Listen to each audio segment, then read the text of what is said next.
linkage on a personal level with my family and the Catholic Church. It is both a profound honor and a solemn privilege to stand before this distinguished assembly, gathered in the spirit of interreligious cooperation and mutual understanding. I extend my heartfelt gratitude to the Apostolic Nuncio and to the Catholic Church in Bangladesh for arranging the delegation from the Dicastery for Interreligious Dialogue, as well as to the Office of the Honorable Chief Advisor for their gracious role in hosting the scheduled events and the instant gathering.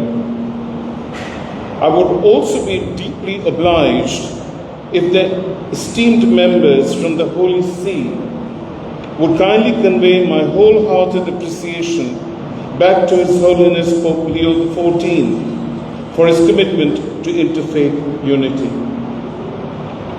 By a happy coincidence, today's dialogue takes place on the occasion of Eid-e-Miladunnabi, the commemoration of both the birth and death anniversaries of the Holy Prophet Hazrat Muhammad, peace be upon him.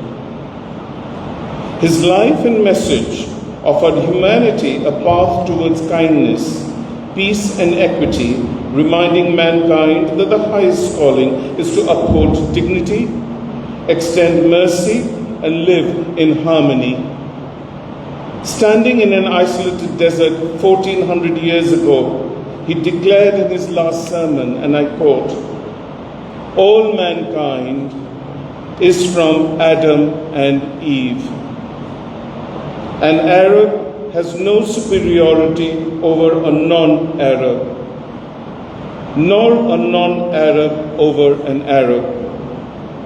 A white has no superiority over a black, nor a black over a white, except by piety and good action." Excellencies, religious plurality had remained a constant uplifting feature for human civilization. Personal animosity and communal confrontation were not born of faith itself, but of the struggles, ancient struggles of state and empires.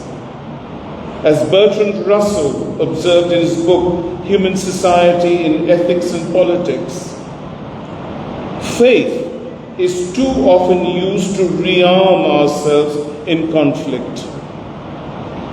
For faith, when misused, becomes a potent force for deepening hatred and for justifying the persecution of others. In contrast, major religions always guided us towards peace and justice.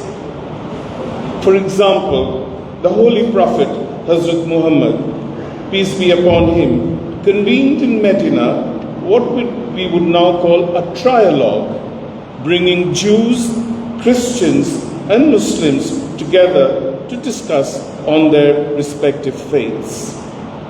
A remarkable instance in the forging of early Islam's nationhood is the Charter of Medina, which is acclaimed as the world's first constitution. Drafted by the Holy Prophet Hazrat Muhammad, peace be upon him, upon his migration to Medina, it confederated Muslims, Jews, and other tribes into single polity premised on mutual rights and responsibilities. The Charter of Medina attests to the legal moorings of Islam's socio-political philosophy, and this 7th century pluralistic and federative social compact underwritten by an ethos of multi-faith inclusivity appeals to us most this Eid-e-Miladunnabi.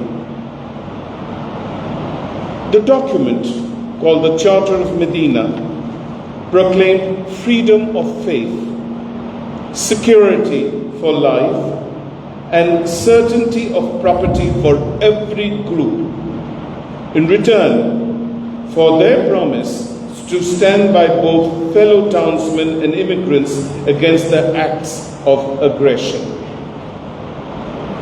This covenant epitomized that social harmony does not depend on uniformity, but on cooperation among the compatriots, on equality before the law, and on the dignity of every single individual. Along with Islam, other faiths too uphold compassion as a central goal and sacred virtue. Despite the dissimilarities, many religions converge on various uniform teachings.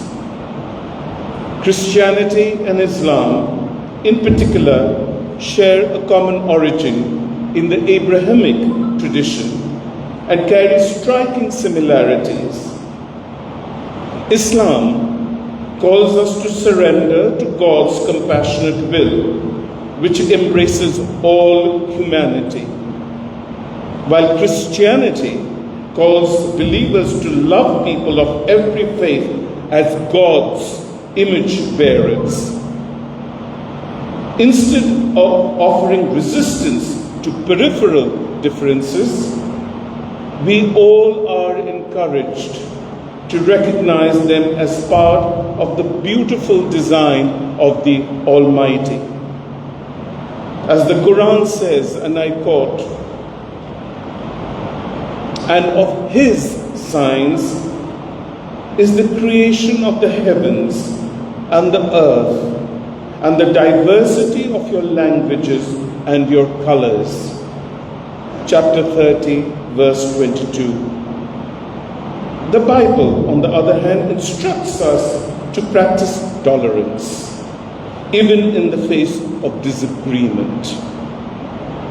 As the New International Version declares, and I quote, "We who are strong ought to bear with the failings of the weak, and not to please ourselves." Romans chapter 15, verse 1. Your Excellency, Your Eminence Cardinal Koovakad, I am pleased to recall that in the aftermath of the horrors of the Second World War, the Christian Church placed renewed emphasis on interfaith dialogue. Muslims and Christians have sat together in many parts of the world since to build bridges of understanding. From these encounters emerged meaningful acts of mutual recognition. It is in that very spirit, Cardinal, that the Constitution of the People's Republic of Bangladesh preserves the same principle. Under Article 41, every citizen is free to profess, practice and promote their theological beliefs without fear, obstacle or interference. At the same time, each religious community is assured the right to set up, sustain and govern its own places of worship. Complementing this, Article 28 of the Bangladesh Constitution champions the principle of non-discrimination. It affirms that no citizen shall face inequality on the grounds of religion, race, caste, gender, or birthplace. These articles are so firmly entrenched and protected that they are placed within the part of our Constitution known as fundamental rights, making clear that even lawmakers cannot curtail or withhold them. As human beings, we carry the unique capacity to re-engineer our attachments and identities through education and exchange of experience. If prejudice can be learned, it can also be unlearned. With conscious effort, human society can rise above partisanship by cultivating compassion, empathy, and love. If humanity has been able to formulate rules for the conduct of war through international law, surely the rules of peace should not be beyond our reach. Article 1 of the Universal Declaration of Human Rights is a pledge we all share, and that is, all human beings are born free and equal in dignity and rights. They are endowed with reason and conscience and should act towards one another in a spirit of brotherhood. Unquote. These words are a reminder that our reason and conscience can defeat the walls of race and religion.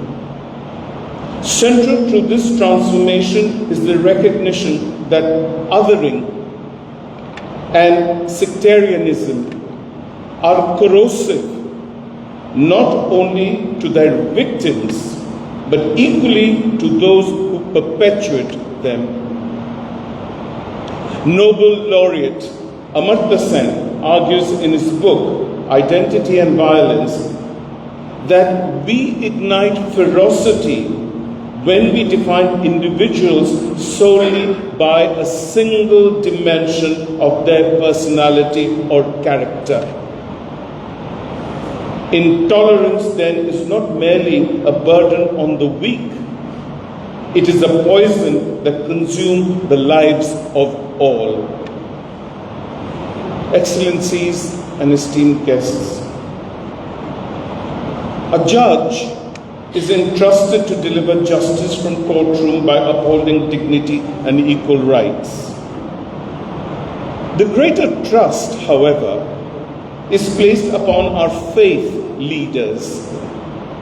It is to them people turn in search of spiritual knowledge and moral guidance. With their sacred words, they can inculcate a deeper respect for human dignity and a sincere commitment to equal rights. By teaching humility, they can guide people away from the traps of exclusion toward the spirit of solidarity. Before I conclude, I wish to make an earnest appeal for more such gatherings. It is my conviction that interfaith dialogue is not a matter of choice. It is an imperative. In a world of constant interaction, we must choose either dialogue or division, either conflict or coexistence.